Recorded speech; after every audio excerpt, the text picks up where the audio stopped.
baroness will be impossible.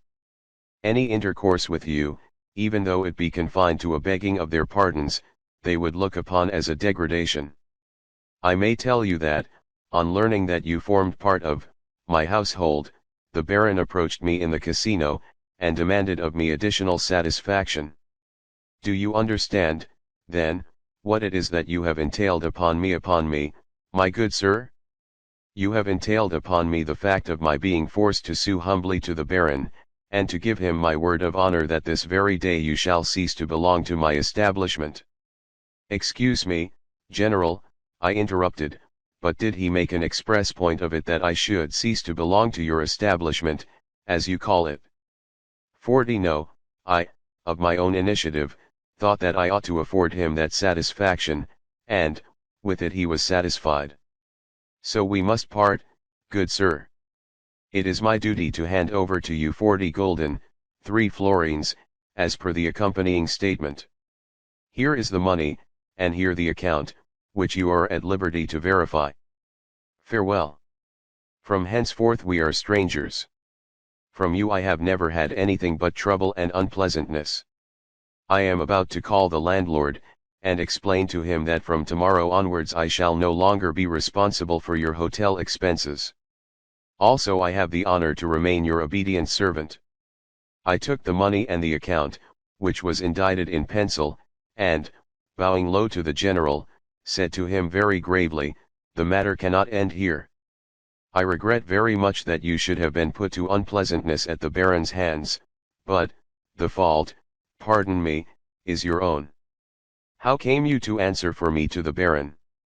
And what did you mean by saying that I formed part of your household? I am merely your family tutor, not a son of yours, nor yet your ward, nor a person of any kind for whose acts you need be responsible. I am a judicially competent person, a man of 25 years of age, a university graduate, a gentleman, and, until I met yourself, a complete stranger to you. Only my boundless respect for your merits restrains me from demanding satisfaction at your hands, as well as a further explanation as to the reasons which have led you to take it upon yourself to answer for my conduct. So struck was he with my words that, spreading out his hands, he turned to the Frenchman, and interpreted to him that I had challenged himself, the general, to a duel. The Frenchman laughed aloud. Nor do I intend to let the baron off, I continued calmly, but with not a little discomfiture at de Gruyer's merriment. And since you, General, have today been so good as to listen to the baron's complaints, and to enter into his concerns, since you have made yourself a participator in the affair, I have the honor to inform you that, tomorrow morning at the latest, I shall, in my own name, demand of the said baron a formal explanation as to the reasons which have led him to disregard the fact that the matter lies between him and myself 41 alone, and to put a slight upon me by referring it to another person. As though I were unworthy to answer for my own conduct. Then there happened what I had foreseen. The general, on hearing of this further intended outrage, showed the white feather. What? He cried. Do you intend to go on with this damned nonsense? Do you not realize the harm that it is doing me? I beg of you not to laugh at me, sir, not to laugh at me, for we have police authorities here who, out of respect for my rank, and for that of the baron. In short, sir, I swear to you that I will have you arrested, and marched out of the place, to prevent any further brawling on your part. Do you understand what I say? He was almost breathless with anger, as well as in a terrible fright. General, I replied with that calmness which he never could abide, one cannot arrest a man for brawling until he has brawled. I have not so much as begun my explanations to the baron, and you are altogether ignorant as to the form and time which my intended procedure is likely to assume. I wish but to disabuse the baron of what is, to me, a shameful supposition, namely, that I am under the guardianship of a person who is qualified to exercise control over my free will. It is vain for you to disturb and alarm yourself. For God's sake, Alexis Ivanovitch, do put an end to this senseless scheme of yours, he muttered, but with a sudden change from a truculent tone to one of entreaty as he caught me by the hand. Do you know what is likely to come of it? Merely further unpleasantness. You will agree with me, I am sure, that at present I ought to move with especial care, yes, with very especial care. You cannot be fully aware of how I am situated. When we leave this place I shall be ready to receive you back into my household, but, for the time being I cannot tell you all my reasons. With that he wound up in a despairing voice, "Oh Alexis Ivanovitch, Alexis Ivanovitch." I moved towards the door begging him to be calm, and promising that everything should be done decently and in order, whereafter I departed. Russians, when abroad, are over-apt to play the poltroon, to watch all their words, and to wonder what people are thinking of their conduct, or whether 42 such and such a thing is comme il faut. In short, they are over-apt to cosset themselves, and to lay claim to great importance. Always they prefer the form of behavior which has once and for all become accepted and established. This they will follow slavishly whether in hotels, on promenades, at meetings, or when on a journey. But the general had avowed to me that, over and above such considerations as these, there were circumstances which compelled him to move with especial care at present, and that the fact had actually made him poor-spirited and a coward. It had made him altogether change his tone towards me.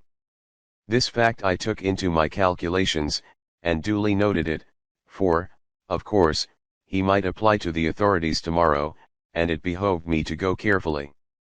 Yet it was not the general but Paulina that I wanted to anger.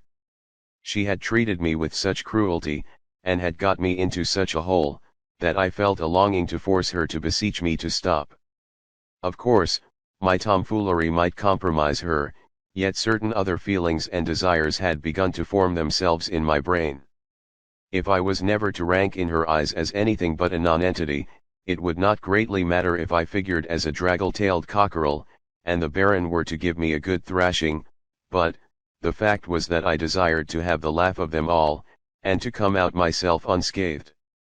Let people see what they would see. Let Paulina, for once, have a good fright, and be forced to whistle me to heel again. But, however much she might whistle, she should see that I was at least no draggle-tailed cockerel. I have just received a surprising piece of news. I have just met our chambermaid on the stairs, and been informed by her that Maria Philipovna departed today, by the night train, to stay with a cousin at Carlsbad. What can that mean? The maid declares that Madame packed her trunks early in the day. Yet how is it that no one else seems to have been aware of the circumstance? Or is it that I have been the only person to be unaware of it? Also, the maid has just told me that, 3 days ago, Maria Philipovna had some high words with the general. I understand, then. Probably the words were concerning Mlle Blanche. Certainly something decisive is approaching. 43:07 in the morning I sent for the maître d'hôtel, and explained to him that, in future, my bill was to be rendered to me personally. As a matter of fact, my expenses had never been so large as to alarm me, nor to lead me to quit the hotel, while, moreover, I still had 16 gulden left to me, and in them, yes, in them, perhaps, riches awaited me. It was a curious fact, that, though I had not yet won anything at play, I nevertheless acted, thought and felt as though I were sure, before long, to become wealthy, since I could not imagine myself otherwise. Next, I bethought me, despite the earliness of the hour, of going to see Mr. Astley, who was staying at the Hôtel de l'Angleterre, a hostelry at no great distance from our own. But suddenly de Griers entered my room. This had never before happened, for of late that gentleman and I had stood on the most strained and distant of terms, he attempting no concealment of his contempt for me, he even made an express point of showing it, and I having no reason to desire his company. In short, I detested him. Consequently, his entry at the present moment the more astounded me. At once I divined that something out of the way was on the carpet. He entered with marked affability, and began by complimenting me on my room. Then, perceiving that I had my hat in my hands, he inquired whither I was going so early, and, No sooner did he hear that I was bound for Mr. Astley's than he stopped, looked grave, and seemed plunged in thought. He was a true Frenchman insofar as that, though he could be lively and engaging when it suited him, he became insufferably dull and wearisome as soon as ever the need for being lively and engaging had passed. Seldom is a Frenchman naturally civil, he is civil only as though to order and of set purpose. Also, if he thinks it incumbent upon him to be fanciful, original, and out of the way, his fancy always assumes a foolish, unnatural vein, for the reason that it is compounded of trite, hackneyed forms. In short, the natural Frenchman is a conglomeration of commonplace, petty, everyday positiveness, so that he is the most tedious person in the world. Indeed, I believe that none but greenhorns and excessively Russian people feel an attraction towards the 44 French, for, to any man of sensibility, such a compendium of outworn forms, a compendium which is built up of drawing-room manners, expansiveness, and gaiety, becomes at once over-noticeable and unbearable. "I have come to see you on business," de Griers began in a very offhand, yet polite, tone, "nor will I seek to conceal from you the fact that I have come in the capacity of an emissary, of an intermediary, from the general. Having small knowledge of the Russian tongue, I lost most of what was said last night, but, the general has now explained matters, and I must confess that—" "See here, Monsieur de Griers," I interrupted. "I understand that you have undertaken to act in this affair as an intermediary. Of course I am only un Uchtel, a tutor, and have never claimed to be an intimate of this household, nor to stand on at all familiar terms with it. Consequently, I do not know the whole of its circumstances. Yet pray explain to me this: have you yourself become one of its members, seeing that you are beginning to take such a part in everything, and are now present as an intermediary?" The Frenchman seemed not over-pleased at my question. It was one which was too outspoken for his taste, and he had no mind to be frank with me. "I am connected with the general," he said drily, "partly through business affairs, and partly through special circumstances. My principal has sent me merely to ask you to forego your intentions of last evening. What you contemplate is, I have no doubt, very clever, yet he has charged me to represent to you that you have not the slightest chance of succeeding in your end, since not only will the Baron refuse to receive you, but also he, the Baron, has at his disposal every possible means for obviating further unpleasantness from you. Surely you can see that yourself? What, then, would be the good of going on with it all? On the other hand, the general promises that at the first favorable opportunity he will receive you back into his household, and, in the meantime, will credit you with your salary with vos appointements. Surely that will suit you, will it not?" Very quietly I replied that he, the Frenchman, was labouring under a delusion, that perhaps, after all, I should not be expelled from the Baron's presence, but, 45 on the contrary, be listened to. Finally, that I should be glad if Monsieur de Griers would confess that he was now visiting me merely in order to see how far I intended to go in the affair. "Good heavens," cried de Griers. "Seeing that the general takes such an interest in the matter, is there anything very unnatural in his desiring also to know your plans?" Again I began my explanations, but the Frenchman only fidgeted and rolled his head about as he listened, with an expression of manifest and unconcealed irony on his face. In short, he adopted a supercilious attitude. For my own part, I endeavored to pretend that I took the affair very seriously.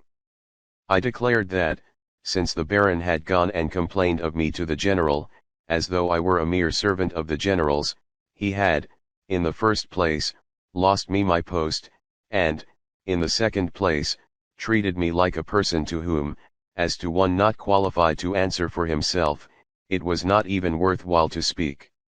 Naturally, I said, I felt insulted at this. Yet, comprehending as I did, differences of years, of social status, and so forth, here I could scarcely help smiling. I was not anxious to bring about further scenes by going personally to demand or to request satisfaction of the Baron. All that I felt was that I had a right to go in person and beg the Baron's and the Baroness's pardon, the more so since, of late, I had been feeling unwell and unstrung, and had been in a fanciful condition. And so forth, and so forth. Yet, I continued, the Baron's offensive behavior to me of yesterday, that is to say, the fact of his referring the matter to the General, as well as his insistence that the General should deprive me of my post, had placed me in such a position that I could not well express my regret to him, the Baron, and to his good lady, for the reason that in all probability both he and the Baroness, with the world at large, would imagine that I was doing so merely because I hoped, by my action, to recover my post. Hence, I found myself forced to request the Baron to express to me his own regrets, as well as to express them in the most unqualified manner, to say, in fact, that he had never had any wish to insult me. After the Baron had done that, I should, for my part, at once feel free to express to him, wholeheartedly and without reserve, my own regrets. In short, I declared in conclusion, my one desire is that the Baron may make it possible for me to 46 adopt the latter course. Oh fie! What refinements and subtleties, exclaimed de Griers. Besides, what have you to express regret for? Confess, monsieur, pardon me, but I have forgotten your name. Confess, I say, that all this is merely a plan to annoy the General? Or perhaps, you have some other and special end in view? In return you must pardon me, mon cher Marquis, and tell me what you have to do with it. The General. But what of the General? Last night he said that, for some reason or another, it behoved him to move with especial care at present, wherefore, he was feeling nervous. But I did not understand the reference. Yes, there do exist special reasons for his doing so, assented de Griers in a conciliatory tone, yet with rising anger. You are acquainted with Mlle de Cummings, are you not? Mlle Blanche, you mean? Yes, Mlle Blanche de Cummings. Doubtless you know also that the General is in love with this young lady, and may even be about to marry her before he leaves here? Imagine, therefore, what any scene or scandal would entail upon him. I cannot see that the marriage scheme need be affected by scenes or scandals. Mais le baron est si irascible un caractère prussien, vous savez. Enfin il fera un querelle d'allemand. I do not care, I replied, seeing that I no longer belong to his household. Of set purpose I was trying to talk as senselessly as possible. But is it quite settled that Mlle is to marry the General? What are they waiting for? Why should they conceal such a matter, at all events from ourselves, the General's own party? 47 I cannot tell you. The marriage is not yet a settled affair, for they are awaiting news from Russia. The General has business transactions to arrange. Ah! Connected, doubtless, with Madame his mother. De Griers shot at me a glance of hatred. To cut things short, he interrupted, I have complete confidence in your native politeness, as well as in your tact and good sense. I feel sure that you will do what I suggest, even if it is only for the sake of this family which has received you as a kinsman into its bosom and has always loved and respected you. Be so good as to observe, I remarked, that the same family has just expelled me from its bosom. All that you are saying but for show, but, when people have just said to you, of course we do not wish to turn you out, yet, for the sake of appearances, you must permit yourself to be turned out, nothing can matter very much. Very well, then, he said, in a sterner and more arrogant tone. Seeing that my solicitations have had no effect upon you, it is my duty to mention that other measures will be taken. There exist here police, you must remember, and this very day they shall send you packing. Que diable! To think of a blanc bec like yourself challenging a person like the Baron to a duel. Do you suppose that you will be allowed to do such things? Just try doing them, and see if anyone will be afraid of you. The reason why I have asked you to desist is that I can see that your conduct is causing the general annoyance. Do you believe that the Baron could not tell his lackey simply to put you out of doors? Nevertheless I should not go out of doors, I retorted with absolute calm.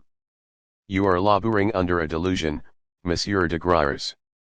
The thing will be done in far better trim than you imagine. I was just about to start for Mr. Astley's, to ask him to be my intermediary, in other words, my second. He has a strong liking for me, and I do not think that he will refuse. He will go and see the Baron on my behalf, and the Baron will certainly not decline to receive him. Although I am only a tutor, a kind of subaltern, Mr. Astley is known to all men as the nephew of a real English lord, the Lord Pybrock, as well as a lord in his 48 own right.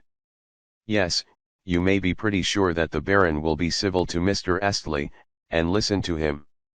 Or, should he decline to do so, Mr. Astley will take the refusal as a personal affront to himself, for you know how persistent the English are, and thereupon introduce to the Baron a friend of his own, and he has many friends in a good position. That being so, picture to yourself the issue of the affair, an affair which will not quite end as you think it will. This caused the Frenchman to bethink him of playing the coward. Really, things may be as this fellow says, he evidently thought. Really, he might be able to engineer another scene. Once more I beg of you to let the matter drop, he continued in a tone that was now entirely conciliatory. One would think that it actually pleased you to have scenes. Indeed, it is a brawl rather than genuine satisfaction that you are seeking. I have said that the affair may prove to be diverting, and even clever, and that possibly you may attain something by it, yet none the less I tell you, he said this only because he saw me rise and reach for my hat, that I have come hither also to hand you these few words from a certain person. Read them, please, for I must take her back an answer. So saying, he took from his pocket a small, compact, wafer-sealed note, and handed it to me. In Paulina's handwriting I read, I hear that you are thinking of going on with this affair. You have lost your temper now, and are beginning to play the fool. Certain circumstances, however, I may explain to you later. Pray cease from your folly, and put a check upon yourself. For folly it all is. I have need of you, and, moreover, you have promised to obey me. Remember the Schlangenberg. I ask you to be obedient. If necessary, I shall even bid you be obedient. Your own Paulina. P.S. If so be that you still bear a grudge against me for what happened last night, pray forgive me. Everything, to my eyes, seemed to change as I read these words. My lips grew pale, and I began to tremble. Meanwhile, the cursed Frenchman was eyeing me discreetly and askance, as though he wished to avoid witnessing my confusion. It would have been better if he had laughed outright. 49. Very well, I said, you can tell Mlle not to disturb herself. But, I added sharply, I would also ask you why you have been so long in handing me this note? Instead of chattering about trifles, you ought to have delivered me the missive at once if you have really come commissioned as you say. Well, pardon some natural haste on my part, for the situation is so strange. I wished first to gain some personal knowledge of your intentions, and, moreover, I did not know the contents of the note, and thought that it could be given you at any time. I understand, I replied. So you were ordered to hand me the note only in the last resort, and if you could not otherwise appease me? Is it not so? Speak out, Monsieur de Graers. Perhaps, said he, assuming a look of great forbearance, but gazing at me in a meaning way. I reached for my hat, whereupon he nodded, and went out. Yet on his lips I fancied that I could see a mocking smile. How could it have been otherwise? You and I are to have a reckoning later, Master Frenchman, I muttered as I descended the stairs. Yes, we will measure our strength together. Yet my thoughts were all in confusion, for again something seemed to have struck me dizzy. Presently the air revived me a little, and, a couple of minutes later, my brain had sufficiently cleared to enable two ideas in particular to stand out in it. Firstly, I asked myself, which of the absurd, boyish, and extravagant threats which I had uttered at random last night had made everybody so alarmed? Secondly, What was the influence which this Frenchman appeared to exercise over Paulina? He had but to give the word, and at once she did as he desired. At once she wrote me a note to beg of me to forbear. Of course, the relations between the pair had, from the first, been a riddle to me. They had been so ever since I had first made their acquaintance. But of late I had remarked in her a strong aversion for, even a contempt for him, while, for his part, he had scarcely even looked at her, but had behaved towards her always in the most churlish fashion. Yes, I had noted that. Also, Paulina herself had mentioned to me her dislike for him, and delivered herself of some remarkable confessions 50 on the subject. Hence, he must have got her into his power somehow he must be holding her as in a vice. 8 All at once, on the promenade, as it was called, that is to say, in the Chestnut Avenue, I came face to face with my Englishman. I was just coming to see you, he said, and you appear to be out on a similar errand. So you have parted with your employers. How do you know that? I asked in astonishment. Is everyone aware of the fact? By no means. Not everyone would consider such a fact to be of moment. Indeed, I have never heard anyone speak of it. Then how come you to know it? Because I have had occasion to do so. Whither are you bound? I like you, and was therefore coming to pay you a visit. What a splendid fellow you are, Mr. Astley! I cried, though still wondering how he had come by his knowledge. And since I have not yet had my coffee, and you have, in all probability, scarcely tasted yours, let us adjourn to the Casino Café, where we can sit and smoke and have a talk. The café in question was only 100 paces away, so, when coffee had been brought, we seated ourselves, and I lit a cigarette. Astley was no smoker, but, taking a seat by my side, he prepared himself to listen. I do not intend to go away, was my first remark. I intend, on the contrary, to remain here. That I never doubted, he answered good-humoredly. It is a curious fact that, on my way to see him, I had never even thought of telling him of my love for Paulina. In fact, I had purposely meant to avoid any mention of the subject. Nor, during our stay in the place, had I ever made 51 aught but the scantiest reference to it. You see, not only was Astley a man of great reserve, but also from the first I had perceived that Paulina had made a great impression upon him, although he never spoke of her. But now, strangely enough, he had no sooner seated himself and bent his steely gaze upon me, than, for some reason or another, I felt moved to tell him everything, to speak to him of my love in all its phases. For an hour and a half did I discourse on the subject, and found it a pleasure to do so, even though this was the first occasion on which I had referred to the matter. Indeed, when, at certain moments, I perceived that my more ardent passages confused him, I purposely increased my ardor of narration. Yet one thing I regret, and that is that I made references to the Frenchman which were a little over-personal. Mr. Astley sat without moving as he listened to me. Not a word nor a sound of any kind did he utter as he stared into my eyes. Suddenly, however, on my mentioning the Frenchman, he interrupted me, and inquired sternly whether I did right to speak of an extraneous matter.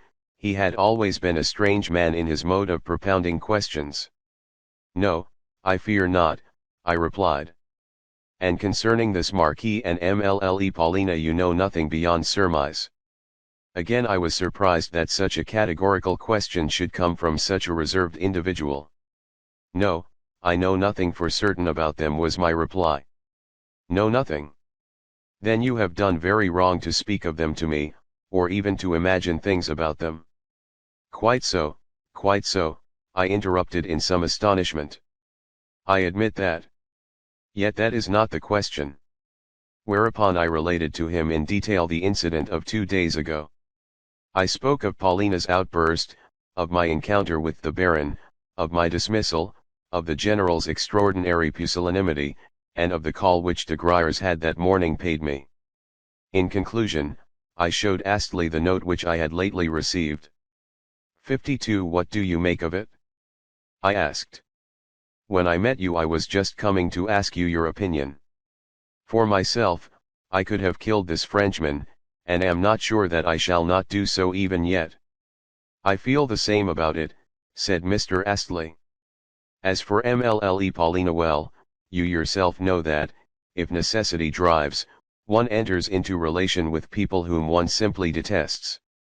Even between this couple there may be something which, though unknown to you, depends upon extraneous circumstances. For my own part, I think that you may reassure yourself, or at all events partially. And as for Mlle Paulina's proceedings of 2 days ago, they were, of course, strange, not because she can have meant to get rid of you, or to earn for you a thrashing from the Baron's cudgel, which for some curious reason, he did not use, although he had it ready in his hands, but because such proceedings on the part of such a refined lady as Mlle Paulina are, to say the least of it, unbecoming. But she cannot have guessed that you would carry out her absurd wish to the letter. Do you know what, suddenly I cried as I fixed Mr. Astley with my gaze. I believe that you have already heard the story from someone, very possibly from Mlle Paulina herself. In return he gave me an astonished stare. Your eyes look very fiery, he said with a return of his former calm, and in them I can read suspicion. Now, you have no right whatever to be suspicious.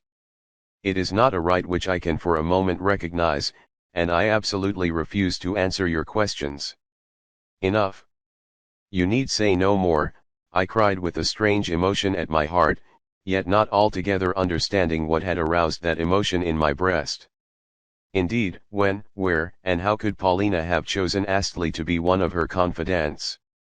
Of late I had come rather to overlook him in this connection, even though Paulina had always been a riddle to me, so much so that now, when I had just permitted myself to tell my friend of my infatuation in all its aspects, I had found myself struck, during the very telling, with the fact that in my relations with her I could specify nothing that was explicit, nothing that was 53 positive. On the contrary, my relations had been purely fantastic, strange, and unreal. They had been unlike anything else that I could think of. Very well, I replied with a warmth equal to Astley's own. Then I stand confounded, and have no further opinions to offer. But you are a good fellow, and I am glad to know what you think about it all, even though I do not need your advice.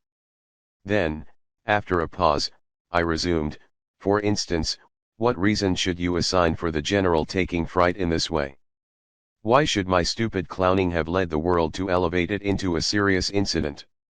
Even de Griers has found it necessary to put in his oar, and he only interferes on the most important occasions, and to visit me, and to address to me the most earnest supplications.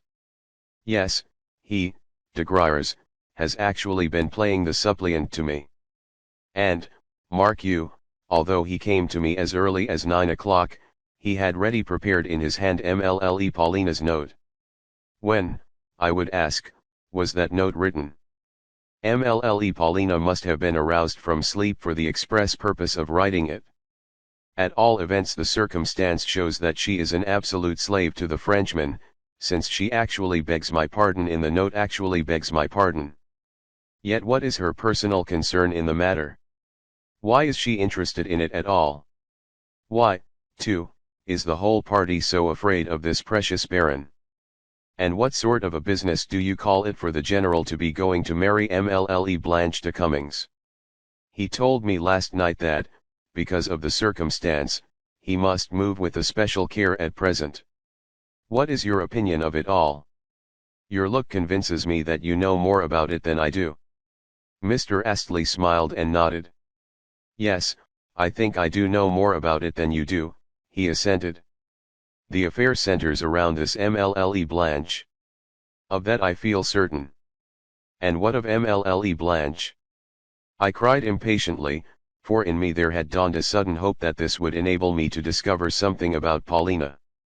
Well, my belief is that at the present moment Mlle Blanche has, in very truth, 54 a special reason for wishing to avoid any trouble with the Baron and the Baroness.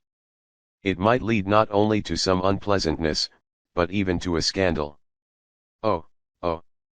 Also I may tell you that Mlle Blanche has been in Roulettenberg before, for she was staying here 3 seasons ago. I myself was in the place at the time, and in those days Mlle Blanche was not known as Mlle de Cummings, nor was her mother, the widow de Cummings, even in existence. In any case no one ever mentioned the latter.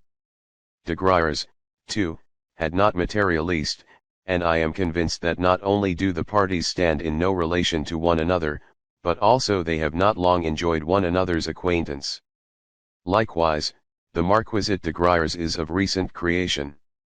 Of that I have reason to be sure, owing to a certain circumstance. Even the name de Griers itself may be taken to be a new invention, seeing that I have a friend who once met the said Marquis under a different name altogether. Yet he possesses a good circle of friends. Possibly. Mlle Blanche also may possess that. Yet it is not 3 years since she received from the local police, at the instance of the Baroness, an invitation to leave the town. And she left it? But why? Well, I must tell you that she first appeared here in company with an Italian prince of some sort, a man who bore an historic name, Barbrini or something of the kind. The fellow was simply a mass of rings and diamonds, real diamonds, too, and the couple used to drive out in a marvelous carriage. At first Mlle Blanche played Trente et Quarante with fair success, but, later, her luck took a marked change for the worse. I distinctly remember that in a single evening she lost an enormous sum. But worse was to ensue, for one fine morning her prince disappeared, horses, carriage, and all. Also, the hotel bill which he left unpaid was enormous. Upon this Mlle Zelma, the name which she assumed after figuring as Madame Barbrini, was in despair. She shrieked and howled all over the hotel, and even tore her clothes in her frenzy. In the Hotel 55 there was staying also a Polish count. You must know that all traveling Poles are counts, and the spectacle of Mlle Zelma tearing her clothes and, cat-like, scratching her face with her beautiful, scented nails produced upon him a strong impression. So the pair had a talk together, and, by luncheon time, she was consoled. Indeed, that evening the couple entered the casino arm in arm, Mlle Zelma laughing loudly, according to her custom, and showing even more expansiveness in her manners than she had before shown. For instance, she thrust her way into the file of women roulette players in the exact fashion of those ladies who, to clear a space for themselves at the tables, push their fellow players roughly aside. Doubtless you have noticed them. Yes, certainly. Well, they are not worth noticing. To the annoyance of the decent public they are allowed to remain here, at all events such of them as daily change 4,000-franc notes at the tables, though, as soon as ever these women cease to do so, they receive an invitation to depart. However, Mlle Zelma continued to change notes of this kind, but her play grew more and more unsuccessful, despite the fact that such ladies' luck is frequently good, for they have a surprising amount of cash at their disposal. Suddenly, the Count too disappeared, even as the Prince had done, and that same evening Mlle Zelma was forced to appear in the casino alone. On this occasion no one offered her a greeting. 2 days later she had come to the end of her resources, whereupon, after staking and losing her last louis d'or, she chanced to look around her, and saw standing by her side the Baron Bermergelm, who had been eyeing her with fixed disapproval. To his distaste, however, Mlle paid no attention, but, turning to him with her well-known smile, requested him to stake, on her behalf, 10 louis on the red. Later that evening a complaint from the Baroness led the authorities to request Mlle not to re-enter the casino. If you feel in any way surprised that I should know these petty and undefying details, the reason is that I had them from a relative of mine who, later that evening, drove Mlle Zelma in his carriage from Roulettenberg to Spa. Now, mark you, Mlle wants to become Madame General, in order that, in future, she may be spared the receipt of such invitations from casino authorities as she received 3 years ago. At present she is not playing, but that is only because, according to the 56 signs, she is lending money to other players. Yes, that is a much more paying game. I even suspect that the unfortunate general is himself in her debt, as well as, perhaps, also de Gruyers. Or, it may be that the latter has entered into a partnership with her. Consequently you yourself will see that, until the marriage shall have been consummated, MLLE would scarcely like to have the attention of the Baron and the Baroness drawn to herself. In short, to anyone in her position, a scandal would be most detrimental. You form a member of the menage of these people, wherefore, any act of yours might cause such a scandal, and the more so since daily she appears in public arm in arm with the general or with MLLE Paulina. Now do you understand? No, I do not. I shouted as I banged my fist down upon the table, banged it with such violence that a frightened waiter came running towards us. Tell me, Mr. Astley, why, if you knew this history all along, and, consequently, always knew who this MLLE Blanche is, you never warned either myself or the general, nor, most of all, MLLE Paulina, who is accustomed to appear in the casino in public everywhere with MLLE Blanche. How could you do it? It would have done no good to warn you, he replied quietly, for the reason that you could have effected nothing. Against what was I to warn you? As likely as not, the general knows more about MLLE Blanche even than I do, yet the unhappy man still walks about with her and MLLE Paulina. Only yesterday I saw this French woman riding, splendidly mounted, with de Gruyers, while the general was careering in their wake on a roan horse. He had said, that morning, that his legs were hurting him, yet his riding seat was easy enough. As he passed I looked at him, and the thought occurred to me that he was a man lost forever. However, it is no affair of mine, for I have only recently had the happiness to make MLLE Paulina's acquaintance.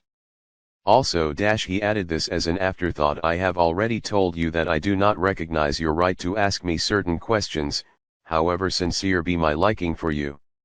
Enough, I said, rising. To me it is as clear as day that MLLE Paulina knows all about this MLLE Blanche, but cannot bring herself to part with her Frenchman, wherefore, she consents also to be seen in public with MLLE Blanche. You may be sure that nothing else would ever have induced her either to walk about 57 with this French woman or to send me a note not to touch the Baron. Yes, it is there that the influence lies before which everything in the world must bow. Yet she herself it was who launched me at the Baron. The devil take it, but I was left no choice in the matter. You forget, in the first place, that this MLLE de Cummings is the general's inamorata, and, in the second place, that MLLE Paulina, the general's stepdaughter, has a younger brother and sister who, though they are the general's own children, are completely neglected by this madman, and robbed as well. Yes, that is so. For me to go and desert the children now would mean their total abandonment, whereas, if I remain, I should be able to defend their interests, and, perhaps, to save a moiety of their property. Yes, that is quite true. And yet, oh, I can well understand why they are all so interested in the general's mother. In whom? Asked Mr. Astley.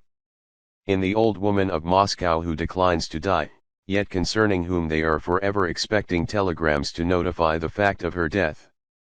Ah, then of course their interests center around her. It is a question of succession. Let that but be settled, and the general will marry, MLLE Paulina will be set free, and de Gruyers, yes, and de Gruyers will be repaid his money, which is what he is now waiting for. What? You think that he is waiting for that? I know of nothing else, asserted Mr. Astley doggedly. But, I do. I shouted in my fury.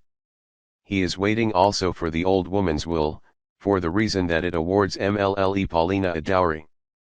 As soon as ever the money is received, she will throw herself upon the Frenchman's neck. All women are like that. Even the proudest of them become abject slaves where marriage is concerned. What Paulina is good for is to fall head over ears in love.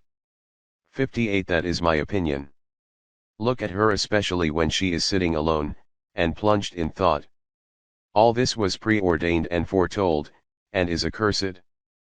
Paulina could perpetrate any mad act. She but who called me by name? I broke off. Who is shouting for me? I heard someone calling in Russian, Alexis Ivanovich. It was a woman's voice. Listen. At the moment, we were approaching my hotel. We had left the cafe long ago, without even noticing that we had done so. Yes, I did hear a woman's voice calling, but whose I do not know. The someone was calling you in Russian. Ah! Now I can see whence the cries come. They come from that lady there, the one who is sitting on the settee, the one who has just been escorted to the veranda by a crowd of lackeys. Behind her see that pile of luggage. She must have arrived by train. But why should she be calling me? Hear her calling again. See. She is beckoning to us. Yes, so she is, assented Mr. Astley.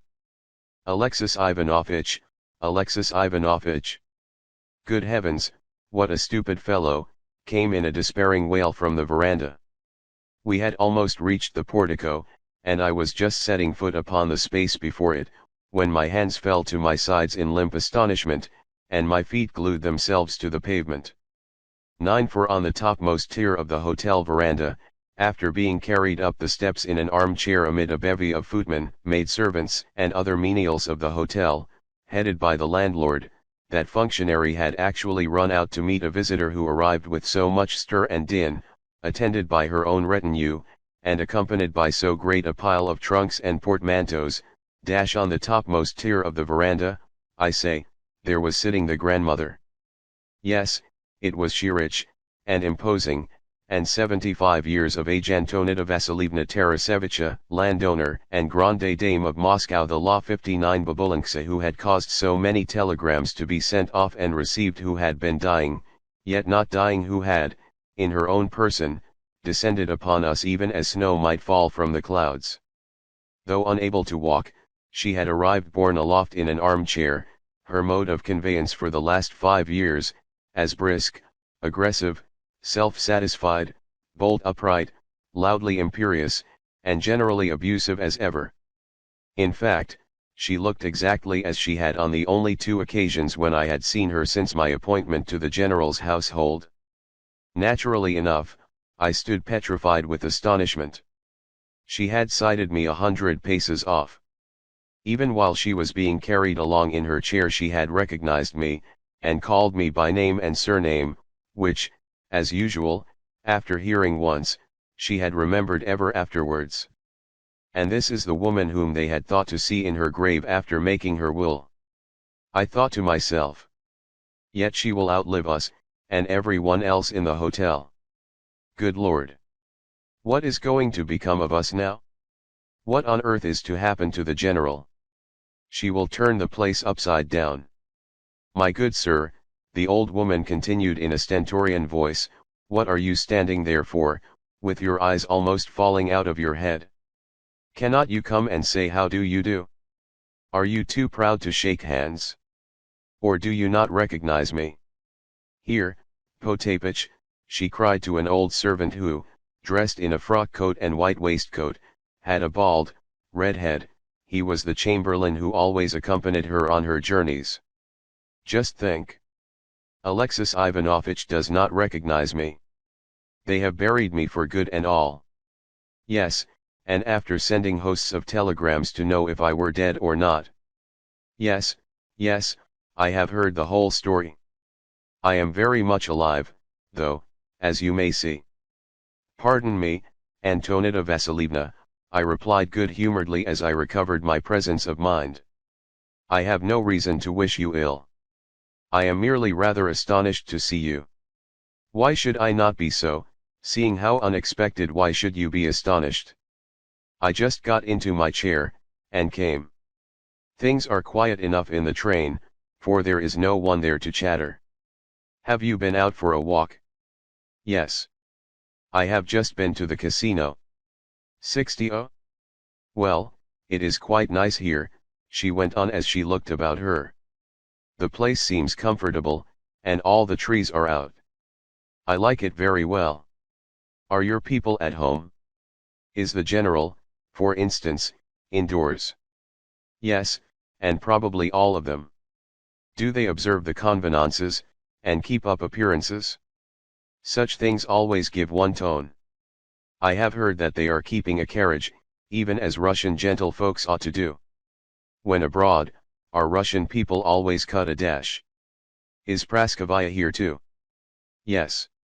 Paulina Alexandrovna is here. And the French woman? However, I will go and look for them myself. Tell me the nearest way to their rooms. Do you like being here? Yes, I thank you, Antonida Vasilievna. And you, Potapych, you go and tell that fool of a landlord to reserve me a suitable suite of rooms. They must be handsomely decorated, and not too high up. Have my luggage taken up to them. But what are you tumbling over yourselves for? Why are you all tearing about?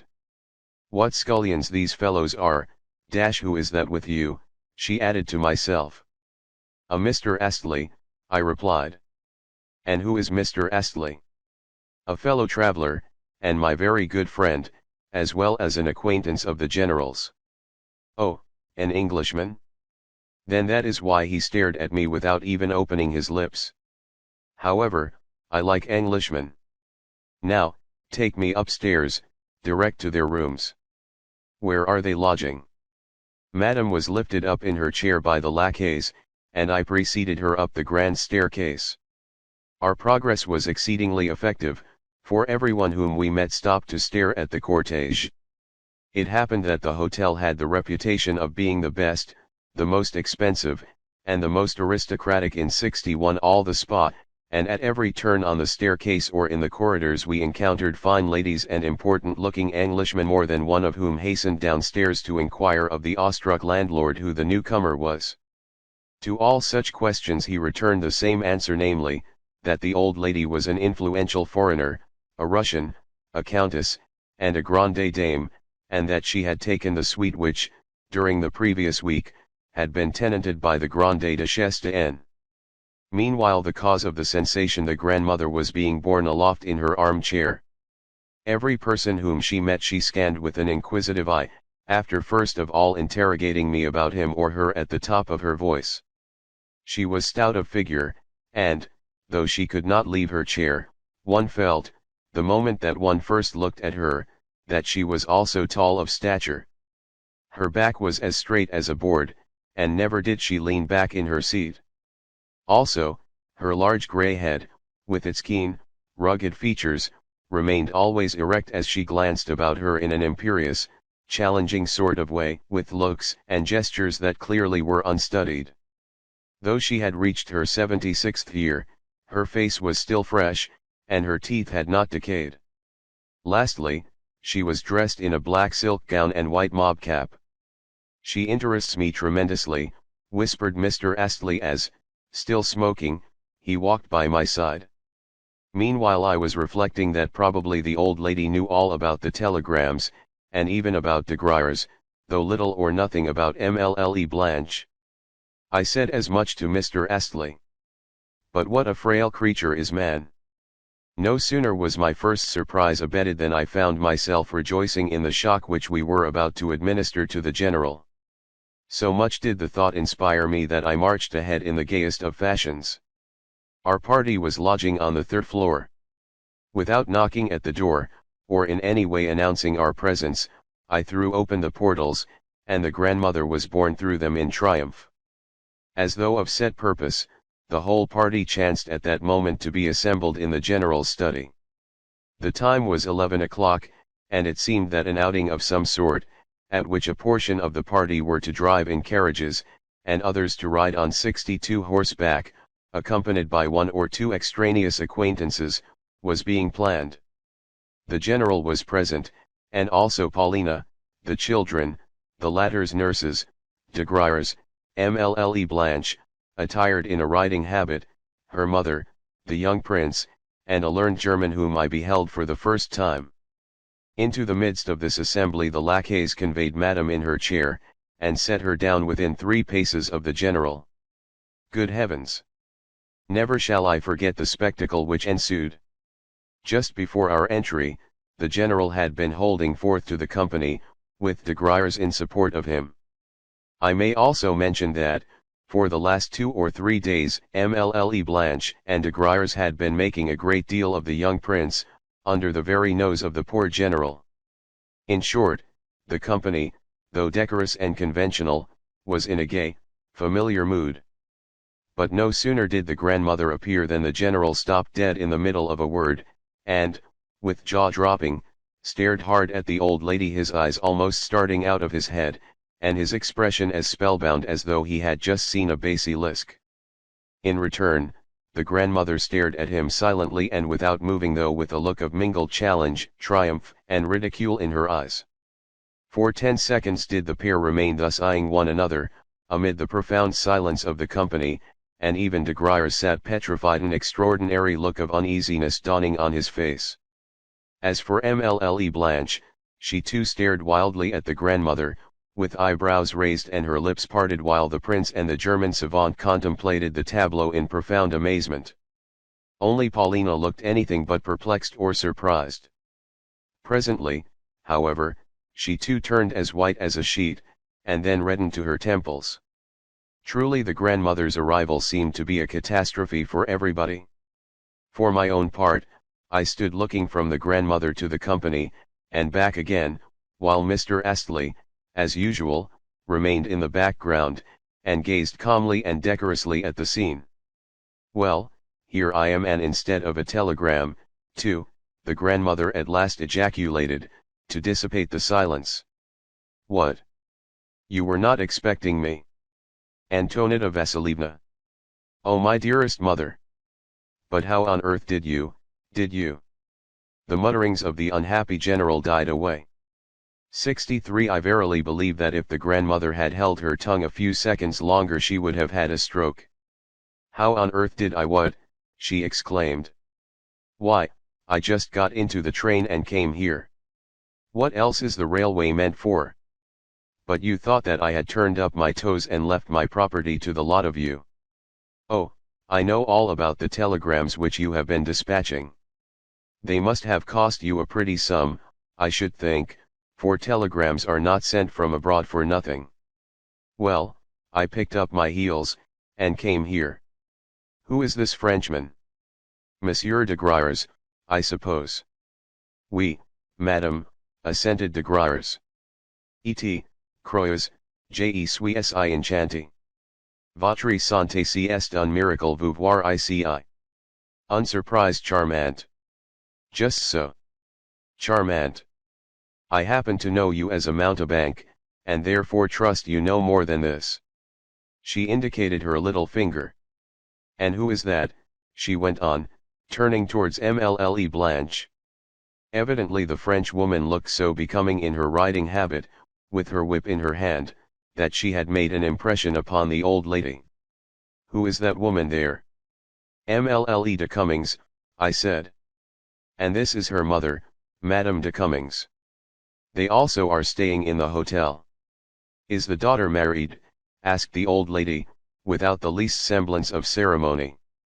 No, I replied as respectfully as possible, but under my breath. Is she good company? I failed to understand the question. I mean, is she or is she not a bore? Can she speak Russian? When this de Griers was in Moscow he soon learned to make himself understood. I explained to the old lady that Mlle Blanche had never visited Russia. Bonjour, then, said Madame, with sudden brusquerie. 64 Bonjour, Madame, replied Mlle Blanche with an elegant, ceremonious bow as, under cover of an unwonted modesty, she endeavored to express, both in face and figure, her extreme surprise at such strange behavior on the part of the grandmother. How the woman sticks out her eyes at me. How she mows and minces, was the grandmother's comment. Then she turned suddenly to the general, and continued, I have taken up my abode here, so am going to be your next door neighbor. Are you glad to hear that, or are you not? My dear mother, believe me when I say that I am sincerely delighted, returned the general, who had now, to a certain extent, recovered his senses, and inasmuch as, when occasion arose, he could speak with fluency, gravity, and a certain effect, he set himself to be expansive in his remarks, and went on, we have been so dismayed and upset by the news of your indisposition. We had received such hopeless telegrams about you. Then suddenly Fibs, interrupted the grandmother. How on earth, too, did you come to decide upon the journey, continued the general, with raised voice as he hurried to overlook the old lady's last remark. Surely, at your age, and in your present state of health, the thing is so unexpected that our surprise is at least intelligible. However, I am glad to see you, as indeed, are we all. He said this with a dignified, yet conciliatory, smile, and will use my best endeavors to render your stay here as pleasant as possible. Enough. All this is empty chatter. You are talking the usual nonsense. I shall know quite well how to spend my time. How did I come to undertake the journey, you ask? Well, is there anything so very surprising about it? It was done quite simply. What is everyone going into ecstasies about? How do you do, Praskovya? What are you doing here? And how are you, grandmother? Replied Paulina, as she approached the old lady. Were you long on the journey? The most sensible question that I have yet been asked. Well, you shall hear 65 for yourself how it all happened. I lay, and was doctored, until at last I drove the physicians from me, and called in an apothecary from Nikolai who had cured an old woman of a malady similar to my own, cured her merely with a little hayseed. Well, he did me a great deal of good, for on the third day I broke into a sweat, and was able to leave my bed. Then my German doctors held another consultation, put on their spectacles, and told me that if I would go abroad, and take a course of the waters, the indisposition would finally pass away. Why should it not? I thought to myself. So I had got things ready, and on the following day, a Friday, set out for here. I occupied a special compartment in the train, and wherever I had to change I found at the station bearers who were ready to carry me for a few coppers. You have nice quarters here, she went on as she glanced around the room. But where on earth did you get the money for them, my good sir? I thought that everything of yours had been mortgaged. This Frenchman alone must be your creditor for a good deal. Oh, I know all about it, all about it. I am surprised at you, my dearest mother, said the general in some confusion. I am greatly surprised. But I do not need any extraneous control of my finances. Moreover, my expenses do not exceed my income, and they do not exceed it. Fie!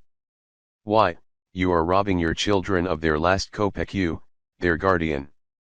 After this, said the general, completely taken aback, after what you have just said, I do not know whether you do not know what. By heavens, are you never going to drop that roulette of yours? Are you going to whistle all your property away? This made such an impression upon the general that he almost choked with fury. Roulette, indeed. I play roulette?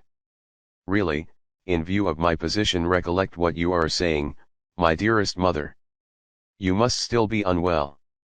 Rubbish, rubbish, she retorted. The truth is that you cannot be got away from that roulette. You are simply telling lies. This very day I mean to go and see for myself what roulette is like. Praskovya, tell me what there is to be seen here, and do you, Alexis Ivanovitch, show me everything, and do you, Potapych, make me a list of excursions. What is there to be seen? Again she inquired of Paulina. There is a ruined castle, and the Schlangenberg. The Schlangenberg? What is it? A forest. No, a mountain on the summit of which there is a place fenced off. From it you can get a most beautiful view. Could a chair be carried up that mountain of yours? Doubtless we could find bearers for the purpose, I interposed. At this moment Theodosia, the nursemaid, approached the old lady with the general's children. "No, I don't want to see them," said the grandmother. "I hate kissing children, for their noses are always wet. How are you getting on, Theodosia?" "I am very well, thank you, madam," replied the nursemaid. "And how is your ladyship? We have been feeling so anxious about you." "Yes, I know, you simple soul, but who are those other guests?" the old lady continued, turning again to Paulina. "For instance, who is that old rascal in the spectacles?" "Prince Nilsky, grandmamma," whispered Paulina. "Oh, a Russian? Why, I had no idea that he could understand me. Surely he did not hear what I said? As for Mr. Astley, I have seen him already, and I see that he is here again. How do you do?" she added to the gentleman in question. Mr. Astley bowed in silence. "Have you nothing to say to me?" the old lady went on. "Say something, for goodness sake. Translate to him, Paulina." Paulina did so. 67 "I have only to say," replied Mr. Astley gravely, but also with alacrity, "that I am indeed glad to see you in such good health." This was interpreted to the grandmother, and she seemed much gratified. "How well English people know how to answer one," she remarked. "That is why I like them so much better than French. Come here," she added to Mr. Astley. "I will try not to bore you too much. Paulina, translate to him that I am staying in rooms on a lower floor." "Yes, on a lower floor," she repeated to Astley, pointing downwards with her finger. Astley looked pleased at receiving the invitation. Next, the old lady scanned Paulina, from head to foot with minute attention. "I could almost have liked you, Praskovya," suddenly she remarked, "for you are a nice girl, the best of the lot. You have some character about you. I too have character. Turn round. Surely that is not false hair that you are wearing?" "No, grandmamma. It is my own." "Well, well. I do not like the stupid fashions of today. You are very good looking. I should have fallen in love with you if I had been a man. Why do you not get married? It is time now that I was going. I want to walk, yet I always have to ride. Are you still in a bad temper?" she added to the general. "No, indeed," rejoined the now mollified general. "I quite understand that at your time of life cette vieillesse tombe en enfance," de Griers whispered to me. "But I want to look round a little," the old lady added to the general. "Will you lend me Alexis Ivanovitch for the purpose?" "As much as you like. But I myself, yes, and Paulina and Monsieur de Griers too, we all of us hope to have the pleasure of escorting you." "Mais, madame, cela sera un plaisir," de Griers commented with a bewitching smile. "Plaisir indeed. Why, I look upon you as a perfect fool, monsieur." Then she 68 remarked to the general, "I am not going to let you have any of my money. I must be off to my rooms now, to see what they are like. Afterwards we will look round a little. Lift me up." Again the grandmother was borne aloft and carried down the staircase amid a perfect bevy of followers, the general walking as though he had been hit over the head with a cudgel, and de Griers seeming to be plunged in thought. Endeavoring to be left behind, Mlle Blanche next thought better of it, and followed the rest, with the prince in her wake. Only the German savant and Madame de Cummings did not leave the general's apartments. Ex at spas and, probably, all over Europe hotel landlords and managers are guided in their allotment of rooms to visitors, not so much by the wishes and requirements of those visitors, as by their personal estimate of the same. It may also be said that these landlords and managers seldom make a mistake. To the grandmother, however, our landlord, for some reason or another, allotted such a sumptuous suite that he fairly overreached himself, for he assigned her a suite consisting of 4 magnificently appointed rooms, with bathroom, servants' quarters, a separate room for her maid, and so on. In fact, During the previous week the suite had been occupied by no less a personage than a Grand Duchess, which circumstance was duly explained to the new occupant, as an excuse for raising the price of these apartments. The grandmother had herself carried or, rather, wheeled through each room in turn, in order that she might subject the whole to a close and attentive scrutiny, while the landlord, an elderly, bald-headed man, walked respectfully by her side.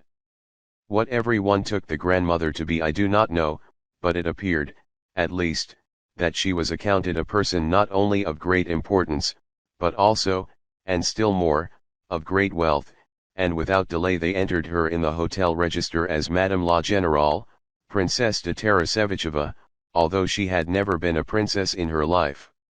Her retinue, her reserved compartment in the train, her pile of unnecessary trunks, portmanteaus, and strong boxes, all 69 helped to increase her prestige, while her wheeled chair, her sharp tone and voice, her eccentric questions, put with an air of the most overbearing and unbridled imperiousness, her whole figure upright, rugged, and commanding as it was, completed the general awe in which she was held. As she inspected her new abode she ordered her chair to be stopped at intervals in order that, with finger extended towards some article of furniture, she might ply the respectfully smiling, yet secretly apprehensive, landlord with unexpected questions. She addressed them to him in French, although her pronunciation of the language was so bad that sometimes I had to translate them. For the most part, the landlord's answers were unsatisfactory, and failed to please her, nor were the questions themselves of a practical nature, but related, generally, to God knows what. For instance, on one occasion she halted before a picture which, a poor copy of a well-known original, had a mythological subject. "Of whom is this a portrait?" she inquired. The landlord explained that it was probably that of a countess. "But how know you that?" the old lady retorted. "You live here, yet you cannot say for certain. And why is the picture there at all? And why do its eyes look so crooked?" To all these questions the landlord could return no satisfactory reply, despite his floundering endeavors. "The blockhead!" exclaimed the grandmother in Russian. Then she proceeded on her way, only to repeat the same story in front of a Saxon statuette which she had sighted from afar, and had commanded, for some reason or another, to be brought to her. Finally, she inquired of the landlord what was the value of the carpet in her bedroom, as well as where the said carpet had been manufactured, but, the landlord could do no more than promise to make inquiries. "What donkeys these people are," she commented. Next, she turned her 70 attention to the bed. "What a huge counterpane," she exclaimed. "Turn it back, please." The lackeys did so. Further yet," the old lady cried. "Turn it right back. Also, take off those pillows and bolsters, and lift up the feather bed." The bed was opened for her inspection. "Mercifully it contains no bugs," she remarked. "Pull off the whole thing, and then put on my own pillows and sheets. The place is too luxurious for an old woman like myself. It is too large for any one person. Alexis Ivanovitch, come and see me whenever you are not teaching your pupils. After tomorrow I shall no longer be in the general service," I replied, "but merely living in the hotel on my own account." "Why so?" "Because, the other day, there arrived from Berlin a German and his wife, persons of some importance, and, it chanced that, when taking a walk, I spoke to them in German without having properly compassed the Berlin accent." "Indeed?" "Yes, and this action on my part the Baron held to be an insult, and complained about it to the General, who yesterday dismissed me from his employ." "But I suppose you must have threatened that precious Baron, or something of the kind." "However, even if you did so, it was a matter of no moment." "No, I did not. The Baron was the aggressor by raising his stick at me." Upon that the grandmother turned sharply to the General. "What? You permitted yourself to treat your tutor thus, you nincompoop, and to dismiss him from his post? You are a blockhead, an utter blockhead. I can 71 see that clearly. "Do not alarm yourself, my dear mother," the general replied with a lofty air, an air in which there was also a tinge of familiarity. "I am quite capable of managing my own affairs. Moreover, Alexis Ivanovitch has not given you a true account of the matter. What did you do next?" the old lady inquired of me. "I wanted to challenge the Baron to a duel," I replied as modestly as possible, but the general protested against my doing so. "And why did you so protest?" she inquired of the general. Then she turned to the landlord, and questioned him as to whether he would not have fought a duel, if challenged. "For," she added, "I can see no difference between you and the Baron, nor can I bear that German visage of yours."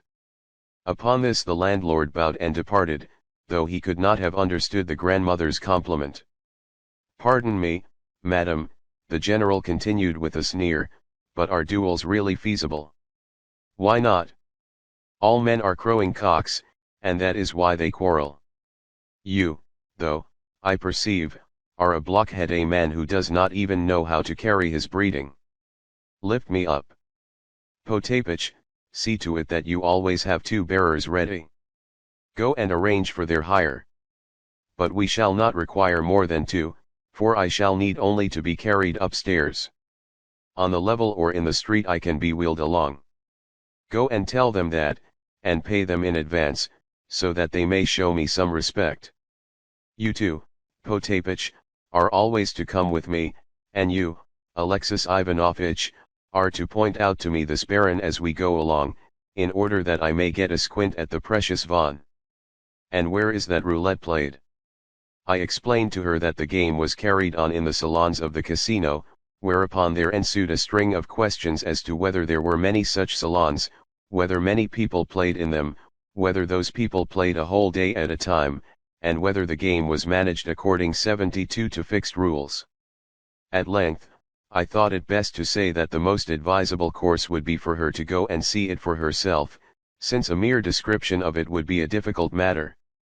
"Then take me straight there," she said, "and do you walk on in front of me, Alexis Ivanovitch." "What, mother? Before you have so much as rested from your journey?" the general inquired with some solicitude.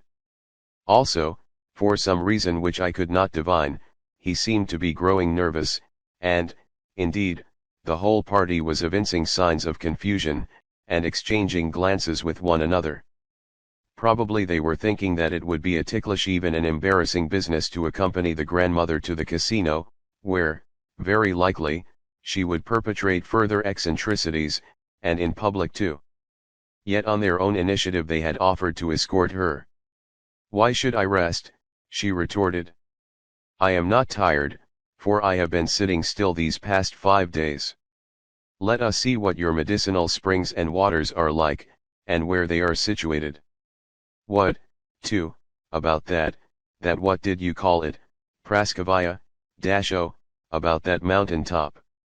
"Yes, we are going to see it, grandmamma." "Very well. Is there anything else for me to see here?" "Yes. Quite a number of things," Paulina forced herself to say. "Martha, you must come with me as well," went on the old lady to her maid. "No, no, mother," ejaculated the general. "Really she cannot come. They would not admit even Potapych to the casino." "Rubbish. Because she is my servant, is that a reason for turning her out? Why, she is only a human being like the rest of us, and as she has been traveling for a week she might like to look about her. With whom else could she go out but myself? She would never dare to show her nose in the street alone. But, Mother 73, are you ashamed to be seen with me? Stop at home, then, and you will be asked no questions. A pretty general you are, to be sure. I am a general's widow myself. But, after all, why should I drag the whole party with me? I will go and see the sights with only Alexis Ivanovitch as my escort." De Griers strongly insisted that everyone ought to accompany her.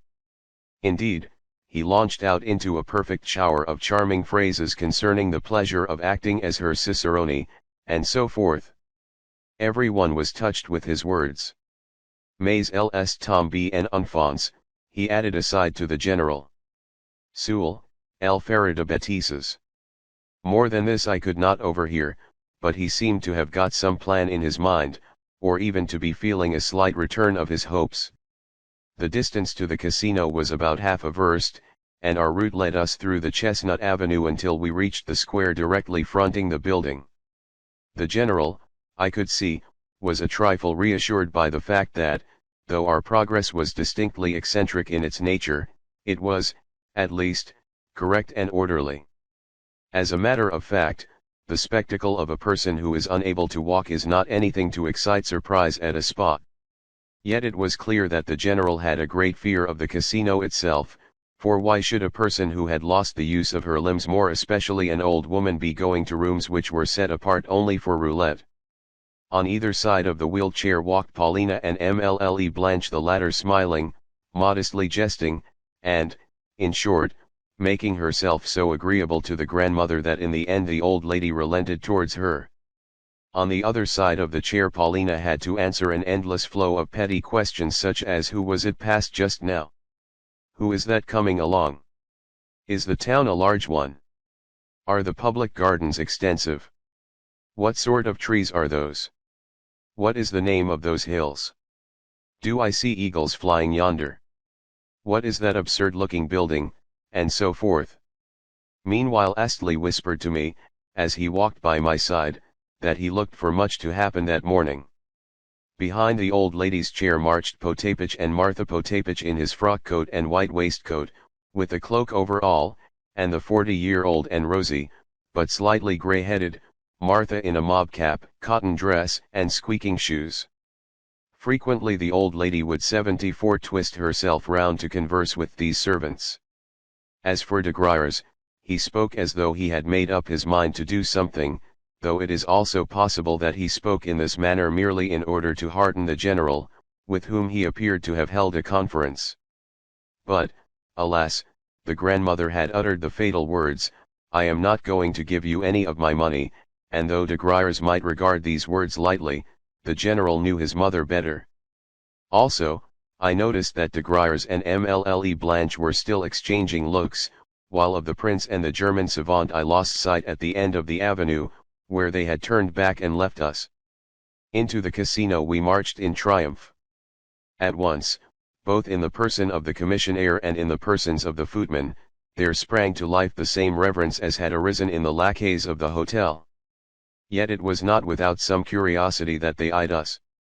Without loss of time, the grandmother gave orders that she should be wheeled through every room in the establishment, of which apartments she praised a few, while to others she remained indifferent.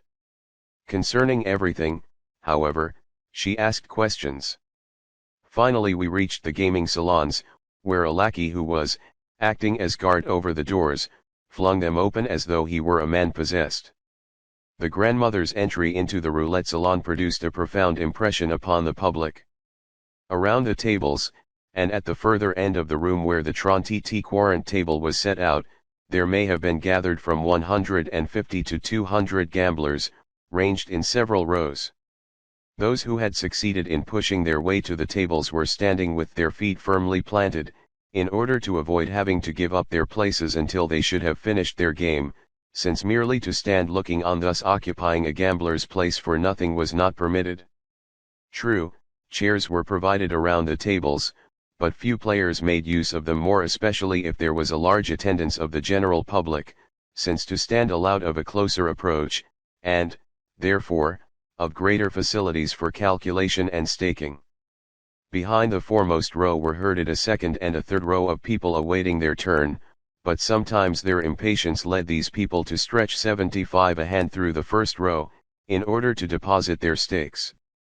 Even third row individuals would dart forward to stake, when seldom did more than 5 or 10 minutes pass without a scene over disputed money arising at one or another end of the table. On the other hand, the police of the casino were an able body of men, and though to escape the crush was an impossibility, however much one might wish it, the 8 croupiers apportioned to each table kept an eye upon the stakes, performed the necessary reckoning, and decided disputes as they arose. In the last resort they always called in the casino police, and the disputes would immediately come to an end. Policemen were stationed about the casino in ordinary costume, and mingled with the spectators so as to make it impossible to recognize them. In particular they kept a lookout for pickpockets and swindlers, who simply swanned in the roulette salons, and reaped a rich harvest. Indeed, in every direction money was being filched from pockets or purses, though, of course, if the attempt miscarried, a great uproar ensued.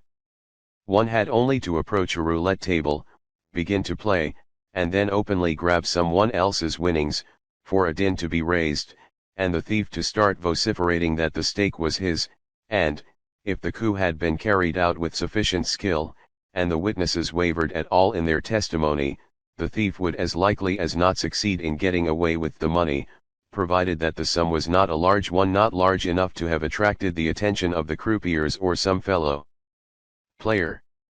Moreover, if it were a stake of insignificant size, its true owner would sometimes decline to continue the dispute, rather than become involved in a scandal. Conversely, if the thief was detected, he was ignominiously expelled the building. Upon all this the grandmother gazed with open-eyed curiosity, and, on some thieves happening to be turned out of the place, she was delighted. Trente Quarante interested her but little, she preferred roulette, with its ever-revolving wheel. At length she expressed a wish to view the game closer, whereupon in some mysterious manner, the lackeys and other officious agents, especially one or two ruined Poles of the kind who keep offering their services to successful gamblers and foreigners in general, at once found and cleared a space for the old lady among the crush, at the very center of one of 76 the tables, and next to the chief croupier, after which they wheeled her chair thither. Upon this a number of visitors who were not playing, but only looking on, particularly some Englishmen with their families, pressed closer forward towards the table, in order to watch the old lady from among the ranks of the gamblers. Many a lorgnette I saw turned in her direction, and the croupiers' hopes rose high that such an eccentric player was about to provide them with something out of the common. An old lady of 75 years who, though unable to walk, desired to play was not an everyday phenomenon. I too pressed forward towards the table, and ranged myself by the grandmother's side, while Martha and Potapych remained somewhere in the background among the crowd, and the general, Paulina, and de Griers, with Mlle Blanche, also remained hidden among the spectators. At first the old lady did no more than watch the gamblers, and ply me, in a half-whisper, with sharp broken questions as to who was so and so. Especially did her favor light upon a very young man who was plunging heavily, and had won, so it was whispered, as much as 40,000 francs, which were lying before him on the table in a heap of gold and bank notes. His eyes kept flashing, and his hands shaking, yet all the while he staked without any sort of calculation just what came to his hand, as he kept winning, and raking in his gains. Around him lackeys fussed, placing chairs just behind where he was standing and clearing the spectators from his vicinity, so that he should have more room, and not be crowded, the whole done, of course, in expectation of a generous largesse. From time to time other gamblers would hand him part of their winnings, being glad to let him stake for them as much as his hand could grasp, while beside him stood a Pole in a state of violent, but respectful, agitation, who, also in expectation of a generous largesse, kept whispering to him at intervals, probably telling him what to stake, and advising and directing his play. Yet never once did the player throw him a glance as he staked, and raked in his winnings. Evidently, the player in question was dead to all besides. For a few minutes the grandmother watched him. "Go and tell him," suddenly she exclaimed with a nudge at my elbow, "go and 77 tell him to stop, and to take his money with him, and go home. Presently he will be losing, yes, losing everything that he has now won." She seemed almost breathless with excitement. "Where is Potapych?" she continued. "Send Potapych to speak to him." "No, you must tell him, here she nudged me again, for I have not the least notion where Potapych is. Sortes, she shouted to the young man, until I leaned over in her direction and whispered in her ear that no shouting was allowed, nor even loud speaking, since to do so disturbed the calculations of the players, and might lead to our being ejected. "How provoking," she retorted. "Then the young man is done for. I suppose he wishes to be ruined." Yet I could not bear to see him have to return at all. What a fool the fellow is, and the old lady turned sharply away. On the left, among the players at the other half of the table, a young lady was playing, with, beside her, a dwarf. Who the dwarf may have been, whether a relative or a person whom she took with her to act as a foil, I do not know, but I had noticed her there on previous occasions, since, every day, she entered the casino at 1 o'clock precisely, and departed at 2, thus playing for exactly 1 hour. Being well known to the attendants, she always had a seat provided for her, and, taking some gold and a few thousand-franc notes out of her pocket, would begin quietly, coldly, and after much calculation, to stake, and mark down the figures in pencil on a paper, as though striving to work out a system according to which, at given moments, the odds might group themselves. Always she staked large coins, and either lost or won 1, 2, or 3,000 francs a day, but not more, after which she would depart. The grandmother took a long look at her. "That woman is not losing," she said. "To whom does she belong? Do you know her? Who is she?" "She is, I believe, a French woman," I replied. "Ah! A bird of passage, evidently. Besides, I can see that she has her shoes polished. Now, explain to me the meaning of each round in the game, and the way in which one ought to stake." 78. Upon this I set myself to explain the meaning of all the combinations of rouge et noir, of pair et impair, of manque et passé, with, lastly, the different values in the system of numbers. The grandmother listened attentively, took notes, put questions in various forms, and laid the whole thing to heart. Indeed, since an example of each system of stakes kept constantly occurring, a great deal of information could be assimilated with ease and seal writing. The grandmother was vastly pleased. "But what is zero?" she inquired. "Just now I heard the flaxen-haired croupier call out zero.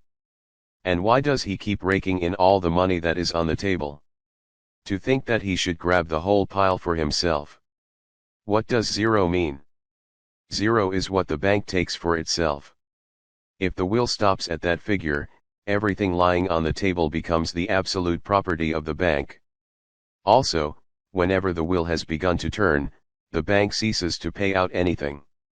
Then I should receive nothing if I were staking. No, unless by any chance you had purposely staked on zero, in which case you would receive 35 times the value of your stake. Why 35 times, when zero so often turns up? And if so, why do not more of these fools stake upon it? Because the number of chances against its occurrence is 36. Rubbish. Potapich, Potapich. Come here, and I will give you some money. The old lady took out of her pocket a tightly clasped purse, and extracted from its depths a 10 golden piece. Go at once, and stake that upon zero.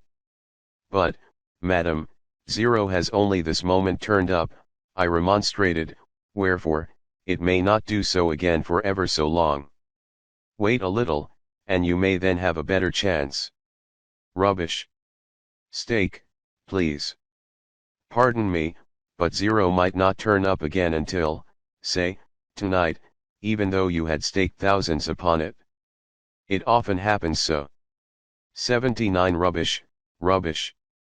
Who fears the wolf should never enter the forest. What? We have lost? Then stake again. A second 10 golden piece did we lose, and then I put down a third. The grandmother could scarcely remain seated in her chair, so intent was she upon the little ball as it leapt through the notches of the ever-revolving wheel. However, the third 10 golden piece followed the first two. Upon this the grandmother went perfectly crazy.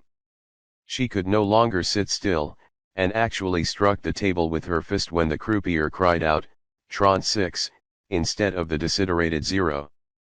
To listen to him, fumed the old lady. When will that accursed zero ever turn up? I cannot breathe until I see it. I believe that infernal croupier is purposely keeping it from turning up. Alexis Ivanovitch, stake 2 golden pieces this time. The moment we cease to stake, that cursed zero will come turning up, and we shall get nothing. My good madam, stake, stake. It is not your money. Accordingly I staked 2 10 golden pieces.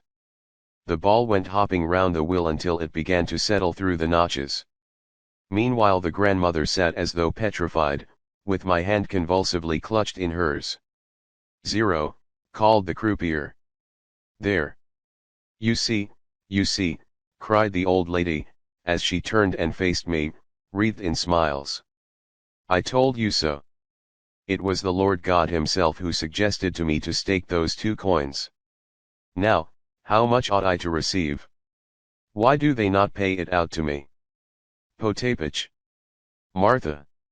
Where are they? What has become of our party? Potapych, Potapych. Presently, madam, I whispered. Potapych is outside, and they would decline to admit him to these rooms. See. You are being paid out your money. Pray take it. The croupiers were making up a heavy packet of coins, sealed in blue paper, and containing 50 10 golden pieces, together with an unsealed packet containing another 20. I handed the whole to the old lady in a 80 money shovel. Fates Elijah, messieurs. Fates Elijah, messieurs.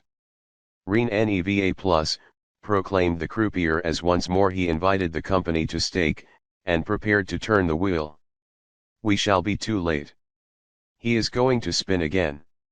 Stake, stake. The grandmother was in a perfect fever. Do not hang back. Be quick. She seemed almost beside herself, and nudged me as hard as she could. Upon what shall I stake, madam? Upon zero, upon zero. Again upon zero. Stake as much as ever you can. How much have we got? 70 10 golden pieces? We shall not miss them, so stake 20 pieces at a time. Think a moment, madam. Sometimes zero does not turn up for 200 rounds in succession. I assure you that you may lose all your capital. You are wrong, utterly wrong. Stake, I tell you. What a chattering tongue you have. I know perfectly well what I am doing. The old lady was shaking with excitement. But the rules do not allow of more than 120 golden being staked upon zero at a time. How do not allow? Surely you are wrong?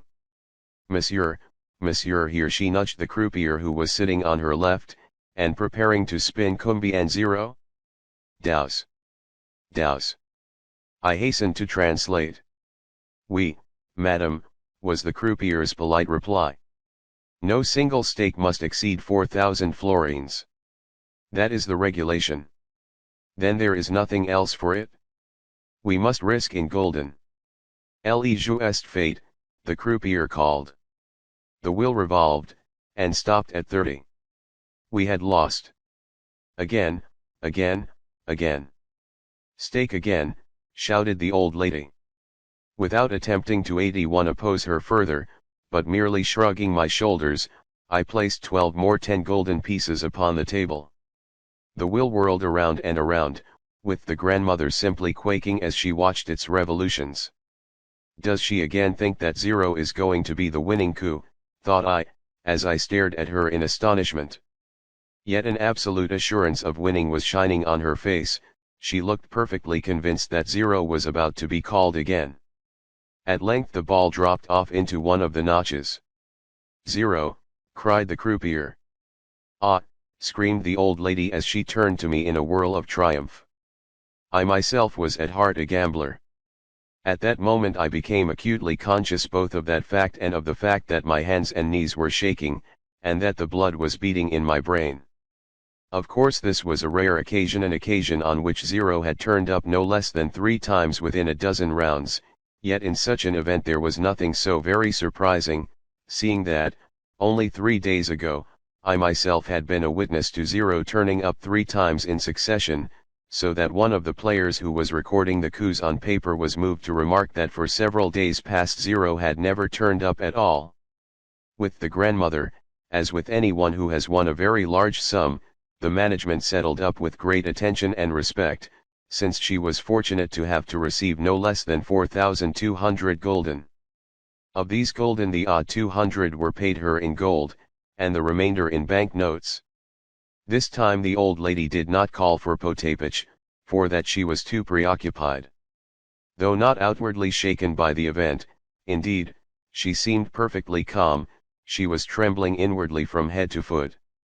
At length, completely absorbed in the game, she burst out, "Alexis Ivanovitch, did not the croupier just say that 4,000 florins were the most that could be staked at any one time? Well, take these 4,000, and stake them upon the red." To oppose her was useless. Once more the wheel revolved. 82 rouge, proclaimed the croupier. Again 4,000 florins in all 8,000. "Give me them," commanded the grandmother, "and stake the other 4,000 upon the red again." I did so. "Rouge," proclaimed the croupier. 12,000, cried the old lady. "Hand me the whole lot, put the gold into this purse here, and count the bank notes." "Enough. Let us go home." "Will my chair away?" 11. The chair, with the old lady beaming in it, was wheeled away towards the doors at the further end of the salon, while our party hastened to crowd around her, and to offer her their congratulations. In fact, eccentric as was her conduct, it was also overshadowed by her triumph, with the result that the general no longer feared to be publicly compromised by being seen with such a strange woman, but, smiling in a condescending, cheerfully familiar way, as though he were soothing a child, he offered his greetings to the old lady. At the same time, both he and the rest of the spectators were visibly impressed. Everywhere people kept pointing to the grandmother, and talking about her. Many people even walked beside her chair, in order to view her the better while, at a little distance, Astley was carrying on a conversation on the subject with 2 English acquaintances of his. De Griers was simply overflowing with smiles and compliments, and a number of fine ladies were staring at the grandmother as though she had been something curious. "Quelle victoire!" exclaimed de Griers. "Mais, madame, c'est deux fois," added Mlle Blanche with an elusive smile. "Yes, I have won 12,000 florins," replied the old lady. "And then there is all this gold. With it the total ought to come to nearly 13,000. How 83 much is that in Russian money? 6,000 rubles, I think. However, I calculated that the sum would exceed 7,000 rubles or, at the present rate of exchange, even 8,000. 8,000 rubles. What a splendid thing! And to think of you simpletons sitting there and doing nothing. Potapych. Martha. See what I have won. How did you do it, madam?" Martha exclaimed ecstatically. 8,000 rubles. And I am going to give you 50 gulden apiece. There they are. Potapych and Martha rushed towards her to kiss her hand. "And to each bearer also I will give a 10 gulden piece. Let them have it out of the gold, Alexis Ivanovitch. But why is this footman bowing to me, and that other man as well? Are they congratulating me? Well, let them have 10 gulden apiece." "Madame la princesse un pauvre expatrie malha continual les princes russes sont si généreux," said a man who for some time past had been hanging around the old lady's chair, a personage who, dressed in a shabby frock coat and colored waistcoat, kept taking off his cap, and smiling pathetically. "Give him 10 gulden," said the grandmother. "No, give him 20. Now, enough of that, or I shall never get done with you all. Take a moment's rest, and then carry me away. Praskovya, I mean to buy a new dress for you tomorrow." "Yes, and for you too, Mlle Blanche." "Please translate, Praskovya." "Merci, madam, replied Mlle Blanche gratefully as she twisted her face into the mocking smile which usually she kept only for the benefit of de Griers and the general. The latter looked confused, and seemed greatly relieved when we reached the avenue. How surprised Theodosia too will be, went on the grandmother, thinking of the general's nursemaid. She, like yourselves, shall have the price of a new gown. Here, Alexis Ivanovitch. Give that beggar something. A crooked-backed ragamuffin had approached to stare at us. 84 But perhaps he is not a beggar, only a rascal, I replied. Never mind, never mind. Give him a gulden. I approached the beggar in question, and handed him the coin. Looking at me in great astonishment, he silently accepted the gulden, while from his person there proceeded a strong smell of liquor. Have you never tried your luck, Alexis Ivanovitch? No, madam. Yet just now I could see that you were burning to do so. I do mean to try my luck presently. Then stake everything upon 0. You have seen how it ought to be done? How much capital do you possess? 200 gulden, madam. Not very much. See here, I will lend you 500 if you wish. Take this purse of mine. With that she added sharply to the general, but you need not expect to receive any.